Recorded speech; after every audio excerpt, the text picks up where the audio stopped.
Yes yes yes. पापा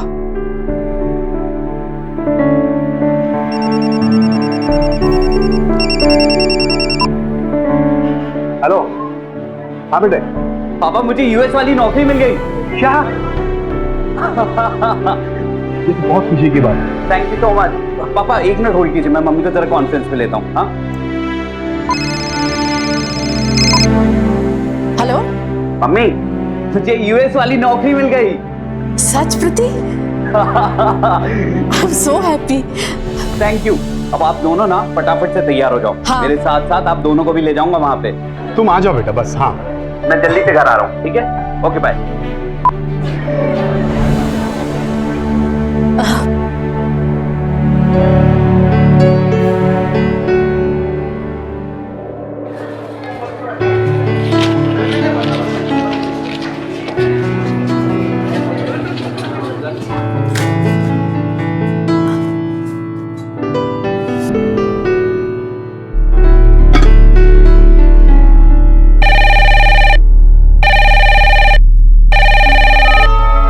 hello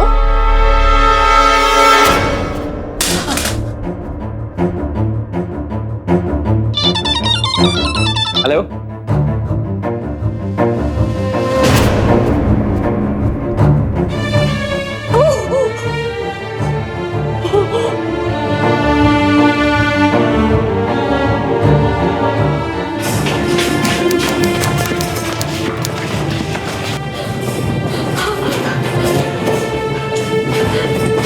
please आप लोग यहीं रुक जाइए, साइड में जाइए please.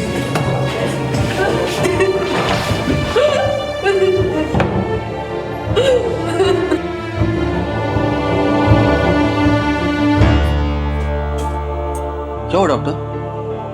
I am sorry, professor साहब अब नहीं रहे।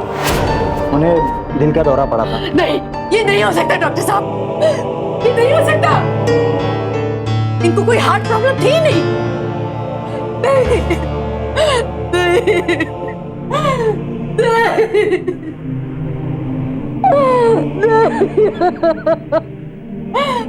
प्रतिवेश कब पहुंच रहा है? सर दिल्ली से जो भी पहली गाड़ी मिलेगी सर वो आ जाएगा सर।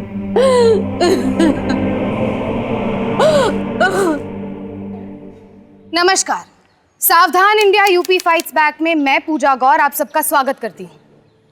मथुरा के एक जाने माने प्रोफेसर शास्त्री, उनकी पत्नी मनोरमा और बेटा प्रतिवेश बहुत खुश थे क्योंकि प्रतिवेश को अमेरिका की एक सॉफ्टवेयर कंपनी में एक अच्छी जॉब मिल गई थी। लेकिन अचानक ये खुशी मातम में बदल गई क्योंकि प्रोफेसर शास्त्री की अचानक मौत हो गई। डॉक्टर का कहना था कि उनकी मौत की वजह हार्ट फेलियर थी, लेकिन अगर प्रोफेसर शास्त्री की पत्नी मनोरमा की बात माने तो उन्हें कोई दिल की बीमारी थी ही नहीं। तो क्या ऐसे में वाकई प्रोफेसर शास्त्री की मौत एक नेचुरल डेथ थी या फिर इसके पीछे कोई और राज छुपा था?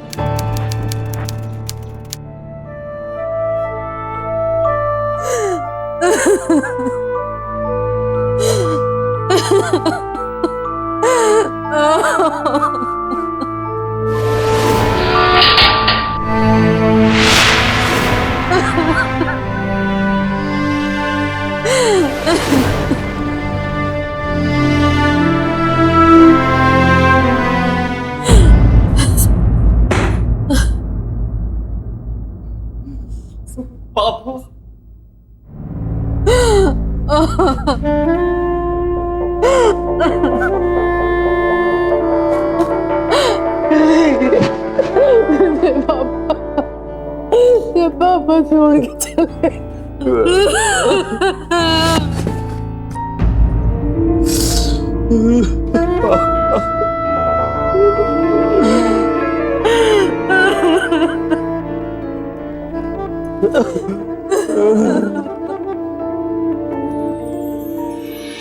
अरे कोई तो रीजन होगा जो तू शादी नहीं करना चाहता। अच्छा वो कौन थी? कौन? वो शाम में मिलते वाली। कोई नहीं पापा। अगर कोई है तो बता दे। समझा? अब रात रात भर इसके कमरे की बत्ती जलती रहेगी तो कोई क्या मतलब निकाले? एक छोड़ इसे, अब तो बच्चा नहीं रहा, अब मुझसे चूल्हा चौका करवाता रहेगा क्या? अच्छा तो आपको बहू चाहिए चूल्हा चौकी के लिए? मेरे लिए नहीं।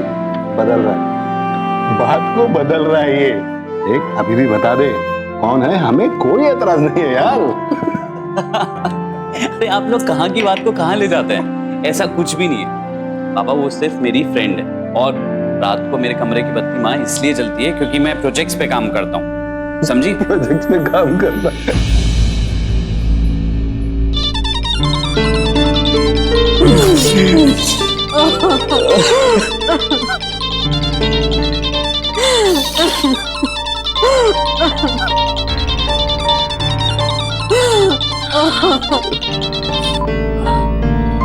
आप बोलिए। मैं आपसे एक बात कहना चाहता हूँ।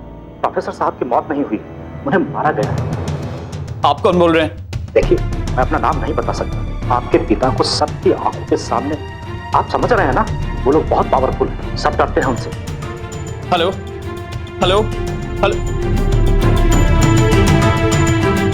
क्या हुआ प्रतीक? किसका फोन?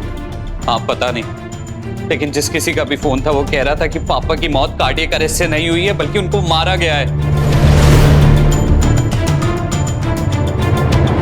हेलो, देखो तुम कोई भी हो, तुम्हारी कॉलेज में अटेंडेंस बिल्कुल नहीं है, तुम एग्जाम नहीं दे सकते, बस। Right now I am busy. और हाँ सुनो, दोबारा मुझे फोन करने की कोशिश मत करना, जो भी बात करनी है कॉलेज में आके करो, समझे तुम? सुनिए, जब कॉलेज के और प्रोफेसरों को प्रॉब्लम नहीं है, आप क्यों सबसे उलझते रहते हैं? अब उलझने की नहीं है मनोरमा, सिद्धार्थ की। ना मैं गलत करता हूँ और ना किसी को गलत करने दूं, यही मेरा यूएसपी है, समझे? पापा, यहाँ यूपी में आपकी यूएसपी नहीं चलने वाली, और मुझे तो लगता है वो लड़का कोई मथुरा के पॉलिटिशियन का बेटा है। बेटा मैं प्रोफेसर हूँ, समाज की बहुत बड़ी जिम्मेदारी है मुझ पे। हमें पोस्टमार्टम कराना चाहिए माँ, हमें पोस्टमार्टम कराना चाहिए। प्रति बिल्कुल सही कह रहा है, हमें पुलिस को इन्फॉर्म करना चाहिए यार। हेलो,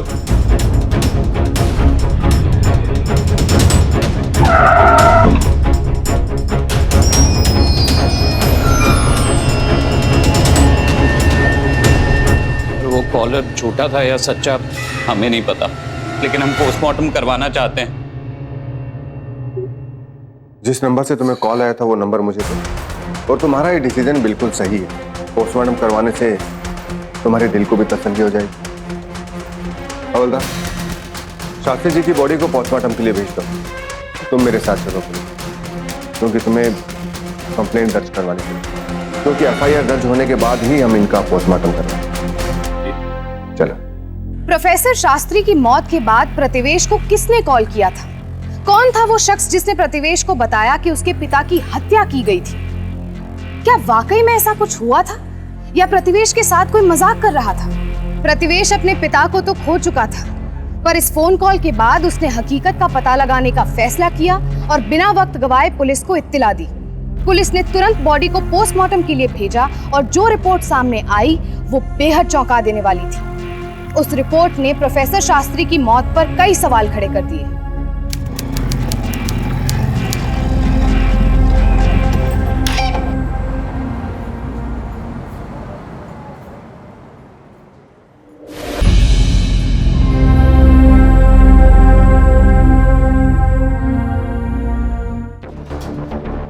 बोलो प्रतिवेश।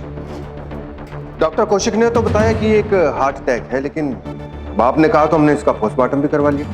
और जिस भी आदमी ने ये कॉल किया है उसका हम पता लगा रहे हैं। उसकी बात में अगर सच्चाई है तो भी, और अगर उसने घटिया मजाक किया है तो भी उसका मिलना बहुत जरूरी है।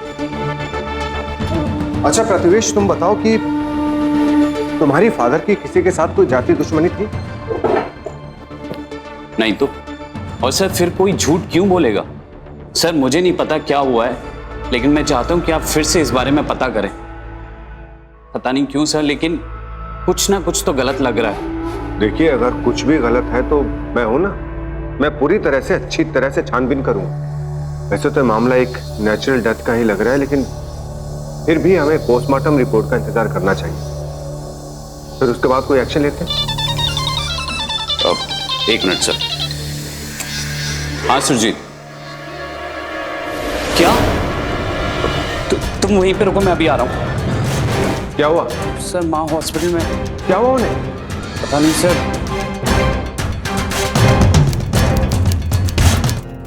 प्रतीक, माँ कैसी? आंटी ठीक है। आंटी कुछ ज्यादा स्ट्रेस्ड हो गई है, शायद इसीलिए गिर पड़ी। यार वो तो अच्छा हुआ मैं सही समय पे पहुंच गया, किचन में बेहोश पड़ी थी यार इससे ह्यूज एंड सडन शॉक हुआ, ऐसा हो सकता है। सारी मेरी गलती है यार, मुझे ध्यान रखना चाहिए था। She is all right. उनकी बीपी 40 हो जाने की वजह से वो चक्कर खाकर गिर गई। और हाँ, उनके दाहिने पैर में एक हेयरलाइन क्रैक है, छोटा सा फ्रैक्चर। वैसे घबराने की कोई जरूरत नहीं है, आप उन्हें मिल सकते। Thank you doctor.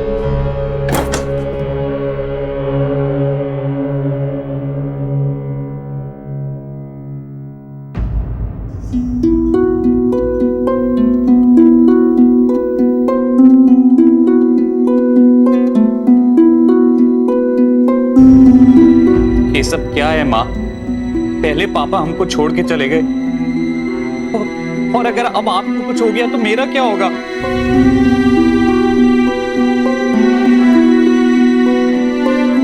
मेरे पापा के बिना कुछ अच्छा नहीं लगता मुझे।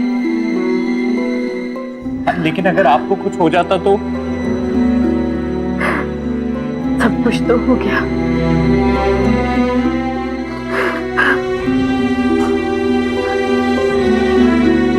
कुछ पता लगा?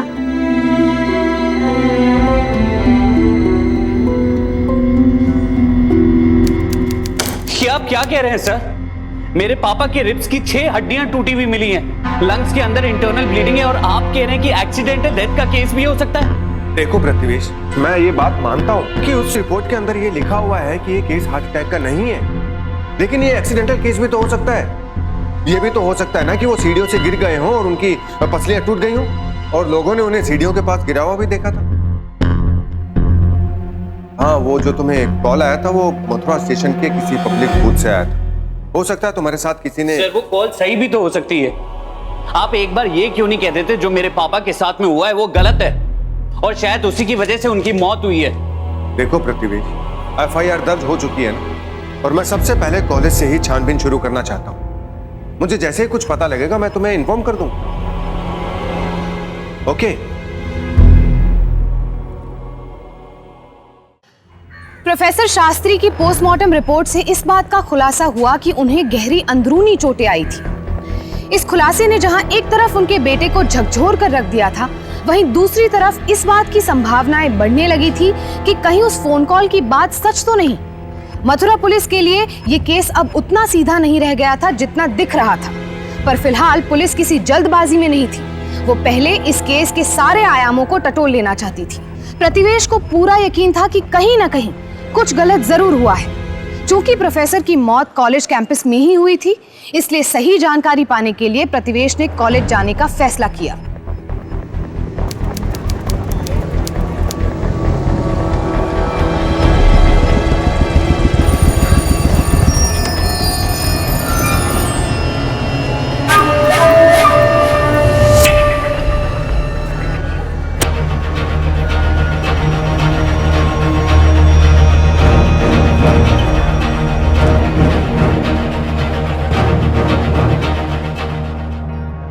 सर पोस्टमार्टम की रिपोर्ट के हिसाब से रिब्स की 6 हड्डियां टूटी हुई हैं, साथ में लंग्स में भी चोट आई है।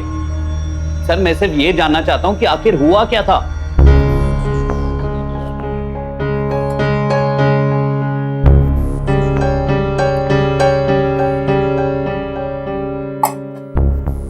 सर शास्त्री को तो सर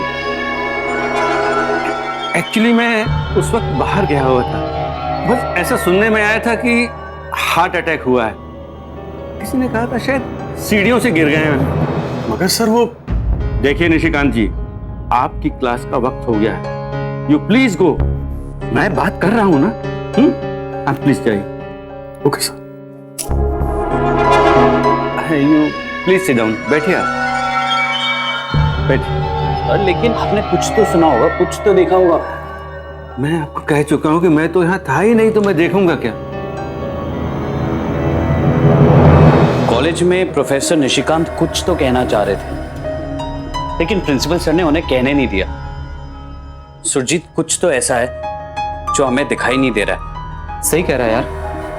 पता है, मुझे लगता है कि कि हमें प्रोफेसर निशिकांत से अकेले में बात करनी चाहिए, शायद अकेले में कुछ बता दें। तो ठीक कह रहा है। कॉलेज के बाद में प्रोफेसर निशिकांत से बाहर मिलने की कोशिश करते हैं अकेले में। हाँ, ये कर सकते हैं।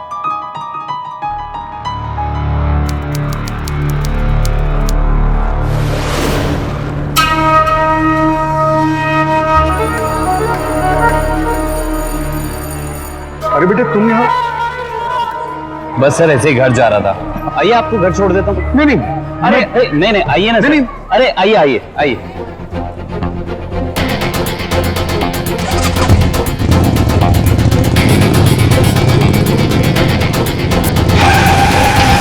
क्या हुआ बेटा? एक मिनट।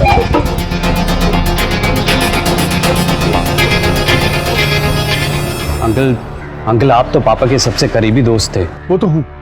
मुझे पता है आप कल भी कुछ बताना चाह रहे थे। अंकल बताइए ना, पापा की मौत कैसे हुई? बताइए ना सर, पापा के साथ में क्या हुआ था? बोलिए ना अंकल, आप कुछ बोल क्यों नहीं रहे? मैं बहुत दिन से तुम्हें बताना तो। एक मिनट। हेलो निशिकांत महोदय, कैसे हैं आप? क्या वार्तालाप चल रहा है? नहीं नहीं, कुछ नहीं कुछ नहीं। क्या हुआ अंकल? किसका फोन था? कुछ नहीं। क्या क्या मुझे कुछ नहीं मालूम। क्या हो गया? नहीं नहीं अंकल कुछ नहीं कुछ नहीं। क्या हुआ? क्या मुझे कुछ नहीं मालूम। कहाँ जा रहे हैं कुछ नहीं अंकल? मालूम। भाई इनको क्या हुआ? देखिए, मैंने अपने सारे खबरें एक्टिवेट कर दिए, क्योंकि कॉलेज में जिससे भी पूछो सब यही बोल रहे हैं कि हमें कुछ नहीं पता, हमने कुछ नहीं देखा। लेकिन तुमसे बात करने के बाद मुझे भी ऐसा लगने लगा है कि प्रोफेसर निशिकांत कुछ जानते हैं, क्योंकि वो ही थे जो तुम्हारे पिता को हॉस्पिटल लेके गए थे। मैं उन्हें यहाँ पुलिस स्टेशन बुलाता हूँ और उनसे बात करता हूँ। ठीक है? ठीक है सर, थैंक यू।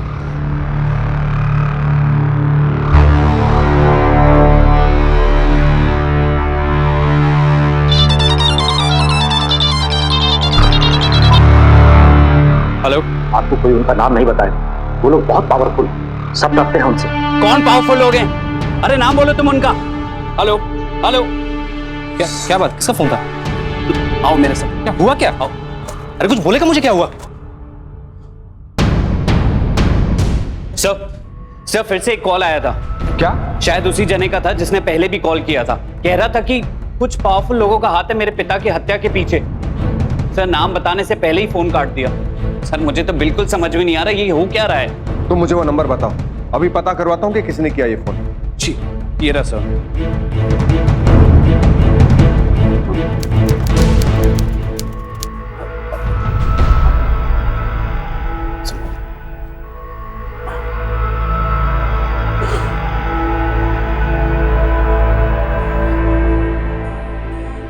माँ आप दवाई वक्त पे ले रही हो ना?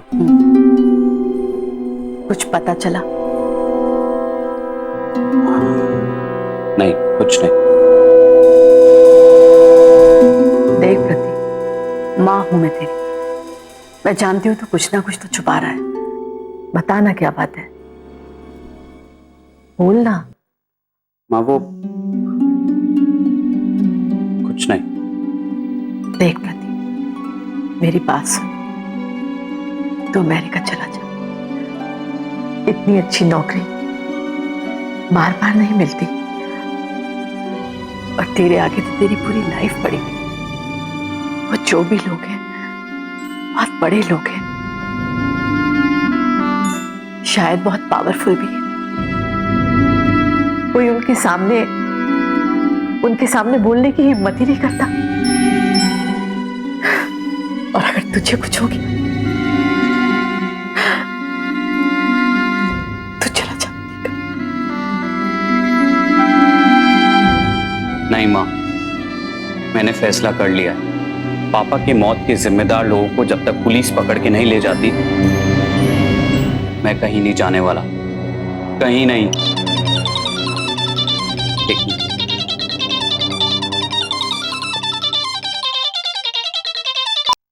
हेलो। FIR करवाया और कॉलेज में जांच पड़ताल? ये हो क्या रहा है भ्राता?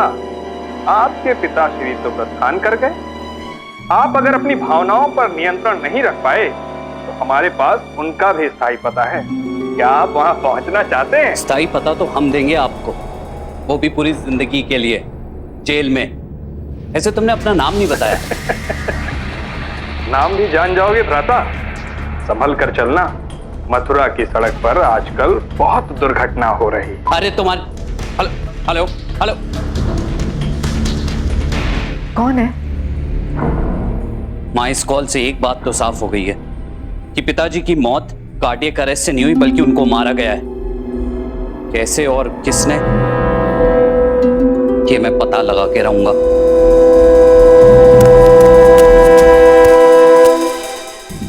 सर। अरे प्रतिवेश, तुम? मैं तुम्हें कॉल करने वाला था। मुझे सर? हाँ बिल्कुल, तुम्हारे खिलाफ कंप्लेंट लिखाई गई है भाई कि तुमने किसी को जान से मारने की धमकी दी।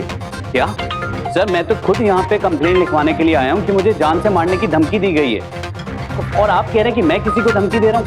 देखो, मैं ये नहीं कह रहा कि तुम गलत कह रहे हो, लेकिन ये देखो, ये रिपोर्ट तो यही बोलती।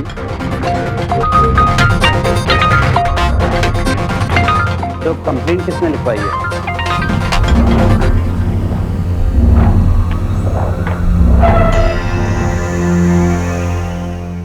मृत्युंजय यादव। नाम तो सुना सुना लग रहा है।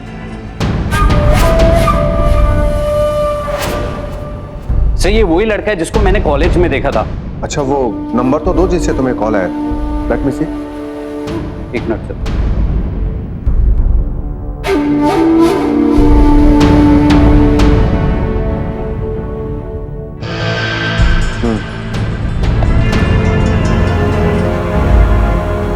यही नंबर मृत्युंजय ने मुझे दिया था, और उसके अनुसार इसी नंबर पर तुमने उसे जान से मारने की धमकी दी है। इसका मतलब तुम्हारे पिताजी की मौत के पीछे इसका भी कोई ना कोई गहरा संबंध है। तुम ऐसा करो कि एफआईआर में उसका जिक्र जरूर कर दो। हम उसे उठा लेते हैं और उससे बात करते हैं, फिर आगे देखते हैं कि क्या होता है। जी। मृत्युंजय ने मुझे मारने की धमकी दी थी, क्योंकि उसे पता था सर, उसकी धमकी की कंप्लेंट लिखवाने के लिए मैं पुलिस स्टेशन जरूर आऊंगा। इसलिए उसने धमकी देने से पहले एक कंप्लेंट मेरे अगेंस्ट भी करा दी। आप सही कह रहे हैं सर, मेरे पिता की मृत्यु के साथ मृत्युंजय का कोई ना कोई रिलेशन जरूर है।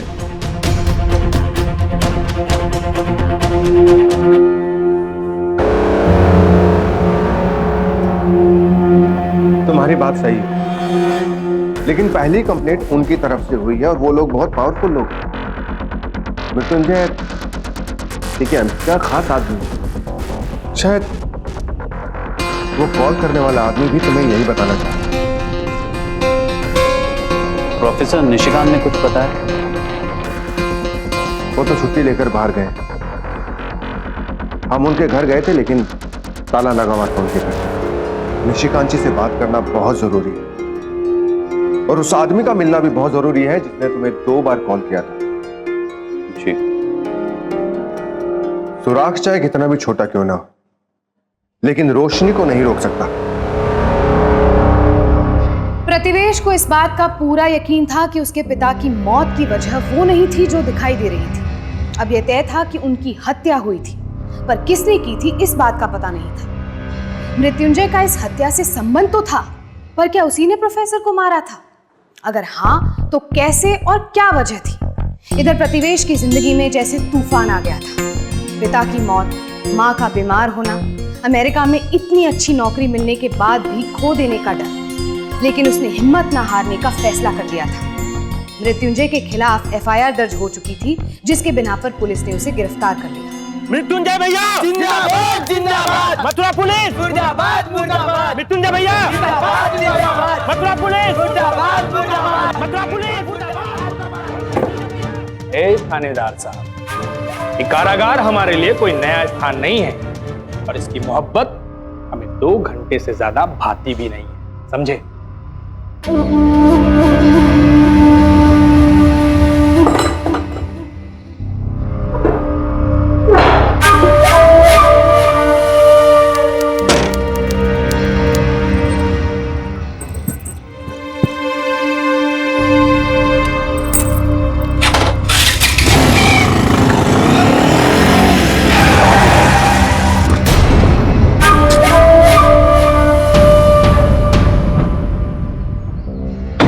नमस्कार करते हैं भ्राताश्री।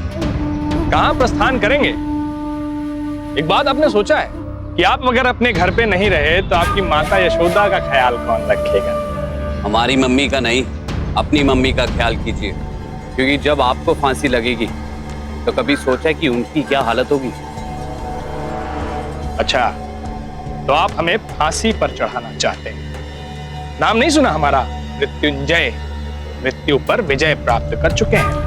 और एक बात और सुन लीजिए, आप कुछ भी कर लीजिए, हमारा कुछ भी नहीं उखाड़ सकते। मेरा तात्पर्य है बिगाड़ नहीं सकते। और हम जब चाहें आपका बहुत कुछ उखाड़ भी सकते हैं और बिगाड़ भी सकते हैं। अब फटफटिया थोड़ा ध्यान से चलाइएगा। नमस्कार। चलो।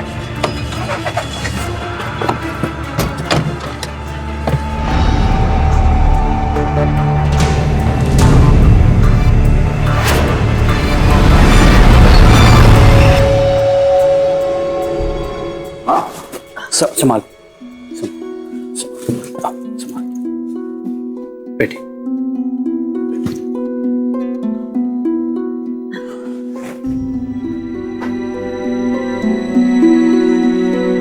निशांत जी का नंबर था मेरे पास। मैंने उनको कई बार ट्राई किया और फिर एसएमएस डाला। उनका जवाब आया। उन्होंने 9 बजे फोन करने को कहा था, इसलिए मैंने तुझे बुलाया 9 बजे।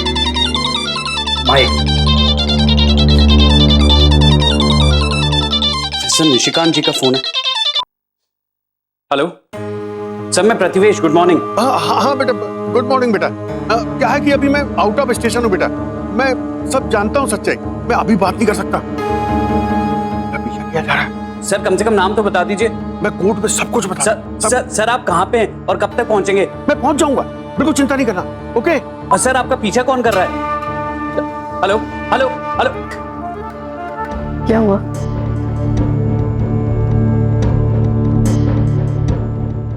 प्रति, सारे पेपर्स रेडी हैं? हाँ, सब कुछ रेडी है। और जहां तक बात रही निशिकांत अंकल की, तो उन्होंने कहा है कि वो सीधा कोर्ट पहुंचेंगे। आई होप कोर्ट के अंदर सब कुछ ठीक रहे तो मेरे पापा को इंसाफ मिल जाए। बिल्कुल मिलेगा प्रति, बिल्कुल मिलेगा। माय लॉर्ड, ये एक नेचुरल डेथ है। हॉस्पिटल के डॉक्टर मिस्टर कौशिक ने डेथ सर्टिफिकेट में साफ साफ लिखा है कि कार्डियक अरेस्ट है, लेकिन ना जाने किस सिलसिले का फोन आया जिससे उनकी वाइफ और उनके बेटे को ऐसा लगा कि मिस्टर शास्त्री की किसी ने हत्या कर दी। That's all my lord. My lord, ये एक इंटरनल चोट थी। रिब की 6 हड्डियां टूटी थी और लंग्स में से ब्लीडिंग हो रही थी। ये एक नेचुरल डेथ नहीं थी। पोस्टमार्टम में कार्डियक अरेस्ट नहीं था, ये साफ हो गया था।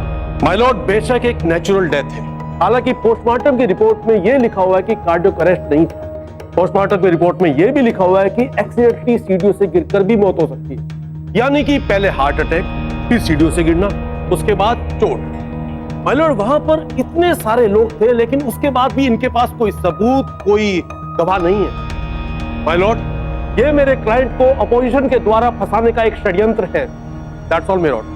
माय लॉर्ड, थोड़ी ही देर में सब साफ हो जाएगा। मैं आपके सामने एक जॉइंट पिटीशन रखना चाहता हूं, जिसमें कॉलेज के 32 लोगों की साइन और गवाह भी है। और माय लॉर्ड, मैं कोर्ट का कुछ समय चाहूंगा, क्योंकि इस केस की तहकीकात कर रहे इंस्पेक्टर शर्मा गवाहों को लेकर आ ही रहे हैं। ठीक है, परमिशन ग्रांटेड।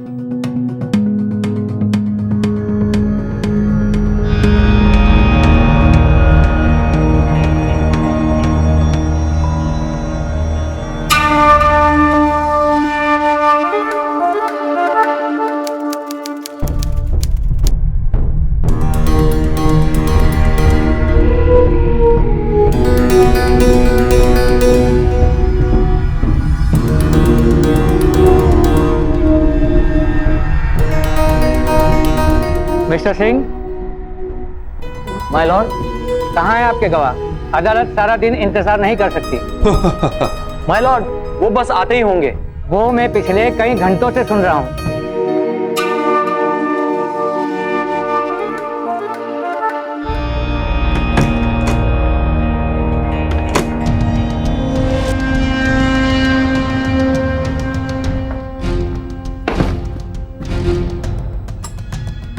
जज साहब, प्रोफेसर साहब सुबह से घर पर नहीं और उनका फोन भी स्विच ऑफ आ रहा है।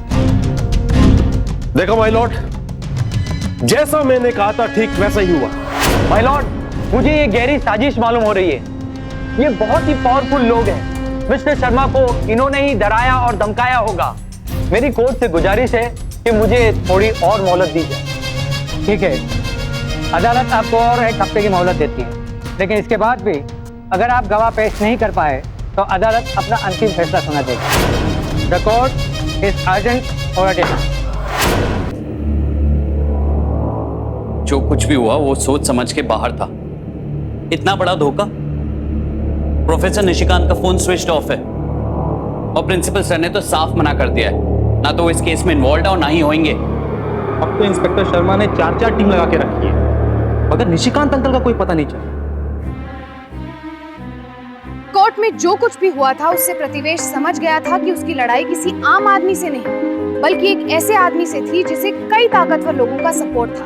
पर वो ये नहीं समझ पा रहा था कि आखिर प्रोफेसर निशिकांत कहाँ गायब हो गए थे। क्या वो डरकर फिर से छुप गए थे? उनका मिलना बहुत जरूरी था क्योंकि वो इस घटना के चश्मदीद गवाह थे।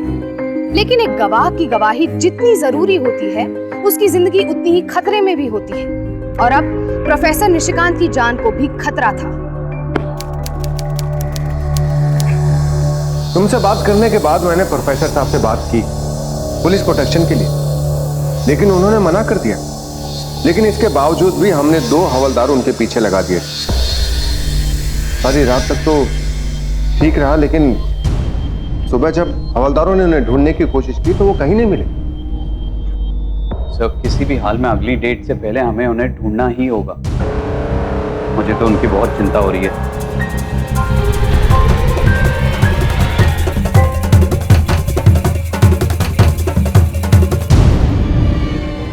आप तो कॉलेज के जीएस हैं, मुझे आपकी मदद की जरूरत है।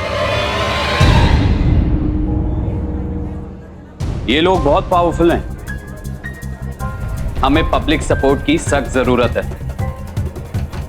ऐसे पोस्टर्स हमें हर कॉलेज, हर यूनिवर्सिटी में लगाने होंगे। साथ ही साथ आजकल सोशल मीडिया भी बहुत जरूरी है, इसलिए मैंने वहां पे भी एक पेज बनाया है। बस आप मुझे सपोर्ट कीजिए, बाकी मैं सब संभाल लूंगा। जी थैंक यू। पब्लिक का पूरा सपोर्ट मिल रहा है। अब वो दिन दूर नहीं जिस दिन हमें इंसाफ मिलेगा।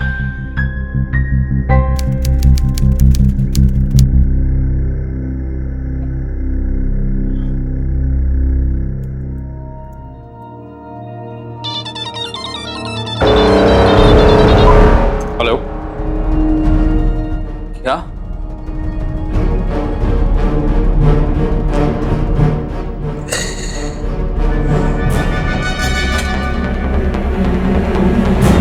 क्या हुआ प्रतीक? प्रोफेसर निशिकांत की लाश मिली है रेलवे स्टेशन के पास से।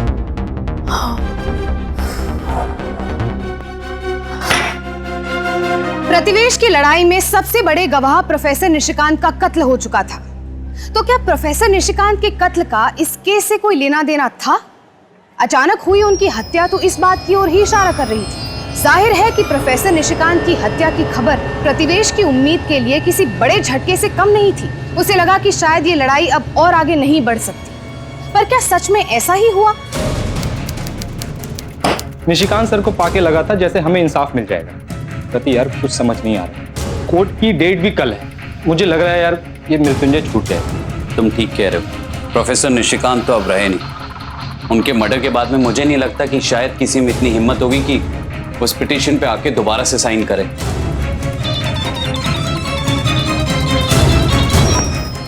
हेलो, क्या वो कॉलर मिल गया जिसे मुझे 2 बार कॉल किया था?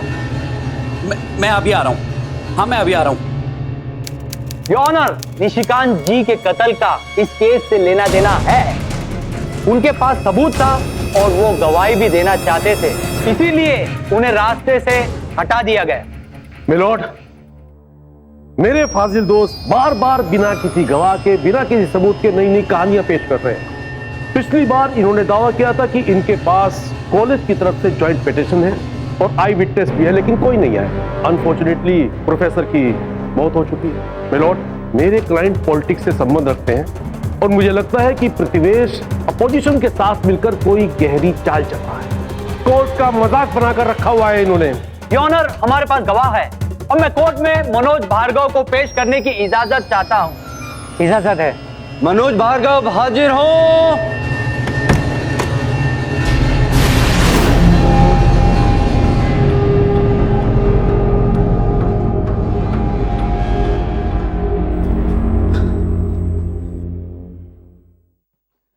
कहिए, आप क्या कहना चाहते हैं? साहब, मृत्युंजय और उसके आदमियों ने मुझे भी धमकाया था साहब, और मैंने ही पहली बार फोन करके बताया था कि प्रोफेसर शास्त्री का खून हुआ है, और दोबारा मैंने ही फोन किया था साहब। मैं डर गया था साहब, इसलिए मैं सामने नहीं आ रहा था साहब। पुलिस जब हमारे कॉलेज में तहकीकात करने आई उस वक्त भी मैं वहीं था साहब, लेकिन इस केस में चुप रहना ही मैंने मुनासिब समझा साहब। लेकिन जब मुझे पता चला कि प्रोफेसर निशिकांत भी नहीं रहे, तब मैंने फैसला किया साहब। हाँ, तब मैंने फैसला किया कि मैं कोर्ट में सब कुछ बताऊंगा साहब। मैं प्रोफेसर शास्त्री के साथ हमेशा रहता था साहब। प्रोफेसर शास्त्री ने ही मुझे नौकरी दी थी साहब, इसलिए मैं चाहता था कि प्रोफेसर शास्त्री के खूनी को सजा मिले। ये रहा सर ज्वाइंट पिटीशन, जिसमें मैंने दोबारा सब लोगों का साइन करवाया। प्रोफेसर शास्त्री डिसिप्लिन के बहुत पक्के थे साहब। इसी वजह से कॉलेज के कुछ स्टूडेंट जो खासकर गलत काम करते हैं वो नाराज रहा करते हैं।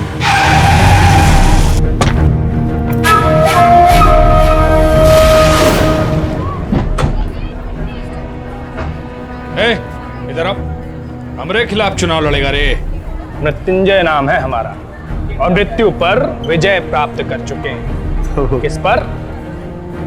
देखो, ये जो तुम कर रहे हो ना,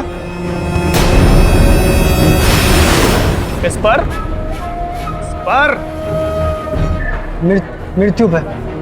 हाँ, इस प्रांगण में विद्या अर्जन करने आए हो और सिर्फ विद्या अर्जन करो। ये राजनीति हम राजाओं की नीति है, समझे? यहाँ के एमपी के आदमी अपोजिशन वालों को पर्चा नहीं भरने देना चाहते थे साहब। प्रोफेसर शास्त्री इलेक्शन इंचार्ज थे और इस वक्त भी उन्होंने लड़की की चोट पर सच का साथ देने का फैसला किया। ये लोग अपने आप को समझते क्या है? इस तरह की हरकत करके, ऐसा धमका के क्या कॉलेज का इलेक्शन जीत लेंगे ये? नहीं, बिल्कुल नहीं। बेटा इधर आओ। क्या नाम है तुम्हारा? सर, राघव। तुम इलेक्शन का पर्चा भरना चाहते हो? लड़ना चाहते हो ये इलेक्शन? जी हाँ, मैं इनकी धमकियों से डरने वाला नहीं हूँ। गुड, तो तुम पर्चा भरोगे, बेखौफ होके भरो। और सुनो, जो कुछ भी अभी यहाँ हुआ है ये मुझे राइटिंग में लिखे दो, मैं इनकी पुलिस में कंप्लेंट करूंगा। मैं 5 मिनट में लिख के देता हूँ सर। ठीक है, जाओ।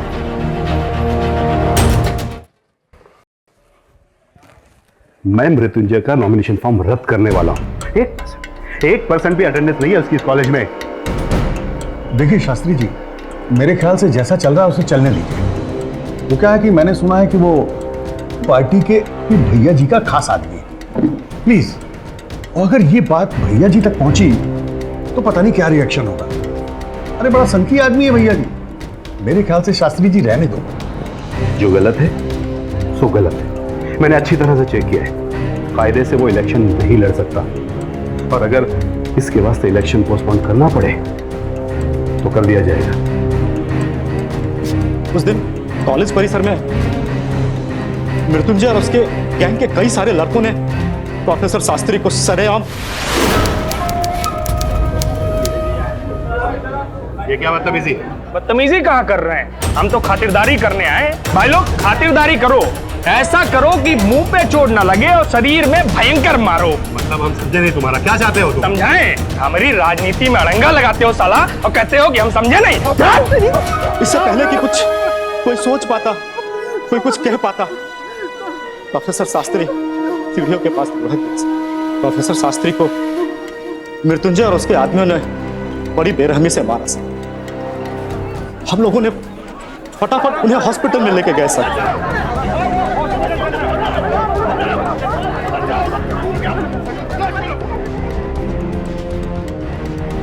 मुझे याद है साहब, गाड़ी में वो जिंदा थे और वो कुछ कहना चाह रहे थे साहब। शायद अपने बेटे को याद कर रहे थे साहब, उनका नाम ले रहे थे साहब। कुछ नहीं घबरा रहे। एक मिनट बोलो। प्रदेश आ जाएगा। बुला ली। कुछ नहीं होगा। आगे सर। मृत्युंजय और उनके साथियों को गिरफ्तार किया जाए। The court is urgent for attendance.